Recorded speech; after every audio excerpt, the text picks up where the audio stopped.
இனிமையான நண்பர்களே, அன்புள்ளம் கொண்ட சொந்தங்களே, அனைவருக்கும் வணக்கம்.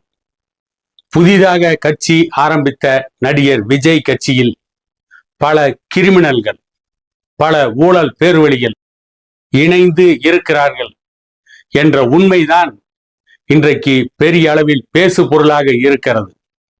உதாரணத்திற்கு, லாட்டரி அதிபர் ஆதவ் அர்ஜுனா விஜய் கட்சியில் இணைந்த பொழுதே அந்த கட்சியில் மக்களுக்கான கொள்கைகளும் செயல் திட்டங்களும் இல்லை என்பது நன்றாக தெரிந்துவிட்டது.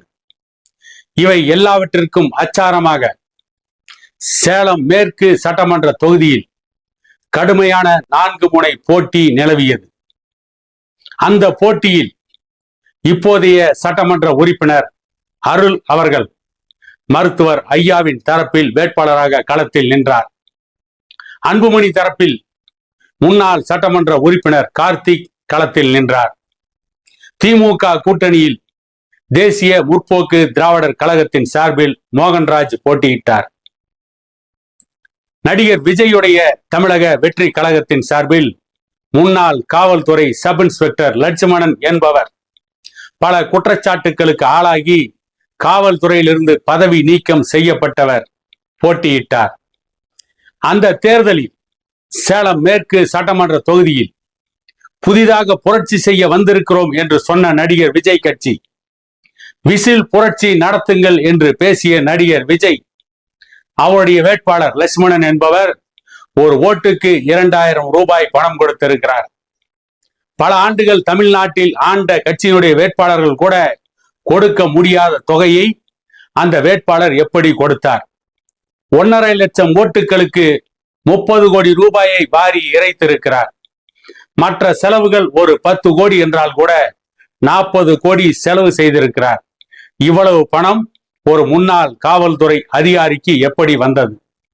இவையெல்லாம் அவருடைய பாட்டன் பூட்டன் சொத்துக்களா அல்லது அவர் மன்னர் பரம்பரையிலிருந்து வந்தவரா என்ற கேள்வி இன்றைக்கு சேலம் மேற்கு தொகுதியில் மட்டுமல்ல, தமிழ்நாடு முழுவதும் எழுப்பப்படுகிறது. அதை போல நாமக்கல் மாவட்டத்தை சார்ந்த அருண்ராஜ் என்கின்ற IRS அதிகாரி வீட்டில் வாக்காளர்களுக்கு கொடுக்கக்கூடிய பரிசு பொருட்களை தேர்தல் ஆணையம் பறிமுதல் செய்திருக்கிறது. இப்படி பல இடங்களில் நடிகர் விஜய் கட்சியை சார்ந்தவர்கள் தேர்தல் முறைகேடுகளில் ஈடுபட்டு இருக்கிறார்கள். என்னை பார்த்து கேள்வி எழுப்பலாம், திமுக அண்ணா திமுக வாக்குக்கு பணம் கொடுக்கவில்லையா? அவர்கள் முறைகேடுகளில் ஈடுபடவில்லையா? அவர்கள் தவறான வழியில் சம்பாதிக்கவில்லையா? அவர்கள் ஊழல் செய்யவில்லையா? அவர்கள் லஞ்சம் வாங்கவில்லையா என்ற கேள்வியை எழுப்பலாம். ஒப்புக்கொள்கிறேன், அவர்கள் ஊழல் செய்திருக்கிறார்கள், லஞ்சம் வாங்கி இருக்கிறார்கள். கலைஞர் கருணாநிதியின் மீது சர்க்காரியா கமிஷன், ரே கமிஷன், பால் கமிஷன் என்றெல்லாம் இந்திரா காந்தி அமைத்த கமிஷன்கள் அடையாளமாக இருக்கிறது. அண்ணா திமுக ஆட்சியில் மந்திரியாக இருந்தவர்கள் பலருடைய வீடுகளில், ஏன் எடப்பாடி பழனிசாமி அவர்களுக்கு நெருக்கமானவருடைய வீடுகளில் இன்கம் டாக்ஸ் ரெய்டு நடைபெற்று இருக்கிறது, அமலாக்கத்துறை சோதனை நடைபெற்று இருக்கிறது. ஆகவே அவர்கள் முறைகேடுகளில் ஈடுபட்டார்கள் என்பதை ஒப்புக்கொள்கிறேன். அவர்கள் பணம் கொடுத்திருக்கிறார்கள். நான் விருப்பு வெறுப்புகளுக்கு அப்பாற்பட்டு அதை ஏற்றுக்கொள்கிறேன். ஆனால் புதியதாக புரட்சி செய்ய போகிறோம், விசில் புரட்சி நடத்த போகிறோம், தமிழ்நாட்டை திருத்த போகிறோம், எம்ஜிஆர் ஒரு திரைப்படத்தில் பாடியதை போல நான் நாட்டை திருத்த போகிறேன் என்று வந்தவர்கள் இந்த லட்சணத்தில் தான் திருத்துவார்களா? திமுக அண்ணா திமுகவை தாண்டி ஒரு ஓட்டுக்கு 2000 ரூபாய் பணம் கொடுப்பதுதான் நாட்டை திருத்துகின்ற லட்சணமா? இதுதான் நேர்மையான அரசியலா? இதைத்தான் நடிகர் விஜய் போதிக்க போகிறாரா? அது சரி, விஜயிடமிருந்து அவருடைய கட்சிக்காரர்களிடமிருந்து நீங்கள் நேர்மையை எதிர்பார்க்கலாமா என்ற கேள்வி நியாயமான கேள்விதான். ஏனென்றால் நடிகர் விஜய் நடித்த திரைப்பட கொட்டகைகளில் வெளியிடப்படுகின்ற பொழுது, ரிலீஸ் ஆகின்ற நேரத்தில் பிளாக்கில் 100 ரூபாய் டிக்கெட் 1000 ரூபாய்க்கும் 2000 ரூபாய்க்கும் விற்கப்பட்டது.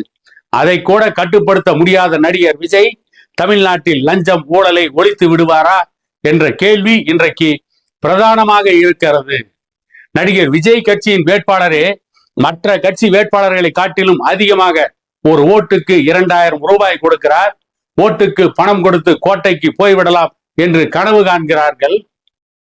இதற்கெல்லாம் அடிப்படை காரணம் என்ன? எம்எல்ஏவானால், எம்பி ஆனால் அதிகம் சம்பாதிக்கலாம், சுகபோகமாக வாழலாம், சொர்க்கத்தில் திளைக்கலாம் என்பதால் தானே அதை செய்கிறார்கள். அதற்கு விஜய் கட்சியும் விதிவிலக்கு இல்லாமல் போனது எப்படி இந்த நாட்டிலே ஒரு மாற்றத்தை உருவாக்குவார்கள்?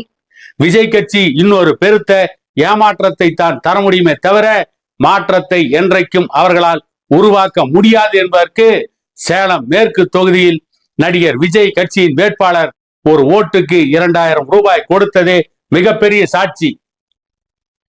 லாட்டரி வியாபாரிகள் அண்ணா திமுகவில் லீமா ரோஸ் திருச்சி மாவட்டம் லால்குடி தொகுதியில் ஒரு ஓட்டுக்கு 25,000 ரூபாய் பணம் கொடுத்ததாக சொல்லப்படுகிறது. இதுவரை அரசியலில் இல்லாதவர்கள், இதுவரை அரசியல் பக்கம் வராதவர்கள் இந்த தாவேகா வேட்பாளர் சேலம் மேற்கு தொகுதி லட்சுமணன், லால்குடி தொகுதி அண்ணா திமுக வேட்பாளர் லீமா ரோஸ், இவர்களெல்லாம் எப்படி பணத்தை வாரி இறைக்கிறார்கள், எதற்காக இறைக்கிறார்கள்?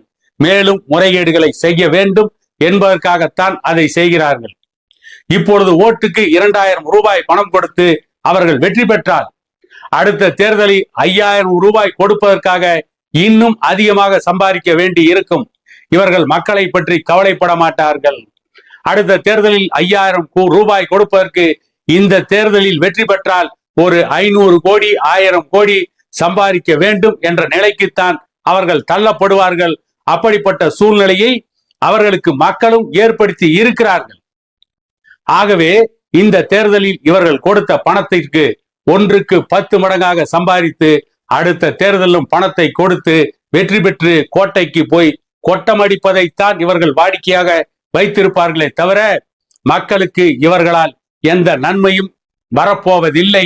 அந்த ஓட்டுக்கு வாங்குகின்ற பணத்தோடு மக்களுக்கும் இந்த வேட்பாளர்கள் வெற்றி பெற்றால் எம்எல்ஏ என்று தகுதி பெற்றதற்கு பிறகு மக்களுக்கான இவர்களுடைய தொடர்பு ஒட்டுமொத்தமாக துண்டிக்கப்பட்டு விடும். அதற்கு அடுத்து இவர்கள் மிட்டா மிராசுகள், குட்டி குபேரர்கள், இவர்களுக்கு யார் பணம் கொடுக்கிறார்கள், ரியல் எஸ்டேட், நில அபகரிப்பு என்று இறங்கி ஒட்டுமொத்த தொகுதியே நாரி போய்விடும் என்பதுதான் இன்றைக்கு இருக்கின்ற நிலைமை. அண்ணா திமுகவை தாண்டி மாற்றத்தை தருகிறோம் என்று சொன்ன நடிகர் விஜய் கட்சியும் தமிழக மக்களுக்கு பெரிய ஏமாற்றத்தை தான் தரும். அதற்கு அடையாளம் சேலம் மேற்கு சட்டமன்ற தொகுதி என கூறிக்கொண்டு மீண்டும் ஒரு காணொளியில் உங்களை சந்திக்கும் வரை உங்களிடமிருந்து விடைபெறுவது உங்கள் எடப்பாடி துரைசாமி.